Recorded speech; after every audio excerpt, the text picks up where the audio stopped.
David Kay said last week, quote, "We were all wrong about Saddam's WMD." By now, the world knows there was a massive intelligence failure in the war on Iraq. President Bush and other countries. The failure to find Saddam Hussein's alleged weapons of mass destruction has raised serious questions about the legitimacy and legality of the ongoing war in Iraq.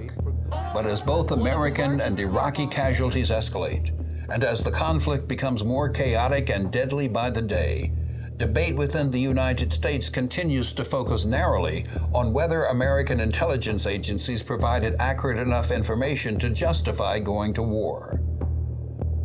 In the process, a larger question has been all but ignored. It is a story that begins as the Cold War ends. A story about a group of self-identified radical conservatives at the right-wing extreme of the Republican Party. A group of intellectuals and policymakers who saw the fall of the Soviet Union and communism not as an opportunity to scale back America's Cold War military machine, but as an opportunity to build up its size and scale, to use military force more aggressively and unilaterally, to construct a new, unchallenged American empire. A colossus athwart the world, a new Rome, beyond good and evil. We no longer need friends, we don't need international law. Like the old Roman phrase, it doesn't matter whether they love us or not, so long as they fear us. In their defining document, written in September of 2000, a full year before 9/11, they acknowledge that the process of transformation, even if it brings revolutionary change, is likely to be a long one. Absent, in their own chilling words, some catastrophic and catalyzing event, like a new Pearl Harbor.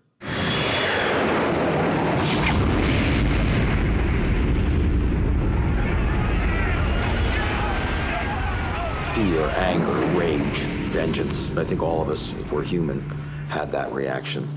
The question for all of us is what we remember and what we do with the memories. What is the lesson? What does it tell? What does it teach? For the president, it teaches the lesson of the axis of evil. States like these and their terrorist allies constitute an axis of evil. That's one kind of lesson. It creates a politics of fear. This is a gang that needs people to be afraid. It's a gang that really can't have any political success whatsoever in a state of tranquility. America on high alert. We have an intelligence report that terrorists are about to attack. Who? We don't know. Where? We don't know. What? We don't know. But you tell us, so now we're afraid. The problem for the Bush administration is that plans that already existed for regime change in Iraq had to be justified. The liberation of Iraq is a crucial advance in the campaign against terror. We've removed an ally of al-Qaeda. Lieutenant Colonel Karen Kwiatkowski worked in the Pentagon's Near East and South Asia office. She witnessed how the Office of Special Plans issued talking points about Iraq for senior government officials. The very things that a year later, President Bush himself denies and feigns his surprise. I don't know why everybody thinks that. We've had no evidence that Saddam Hussein was involved with the September the 11th. Well, I worked in a place where they concentrated on preparing this storyline and selling it to everyone that they could possibly sell it to. What was there was the sense that Iraq had to be invaded because it was the first step in going toward American empire. The major reason to take Iraq was a display of imperial power. It was to show both the Arab world, but not just them, but to show Europe and the Far Eastern Bloc, China and the Koreans, who was master. The idea to blitz the capital with bombs, to stun the Iraqis into a quick surrender. This is the beginning of the shock and awe campaign. According to one official, this is going to be the entire 9 yards. It was a breathtaking display of firepower. And the Pentagon says, we ain't seen nothing yet.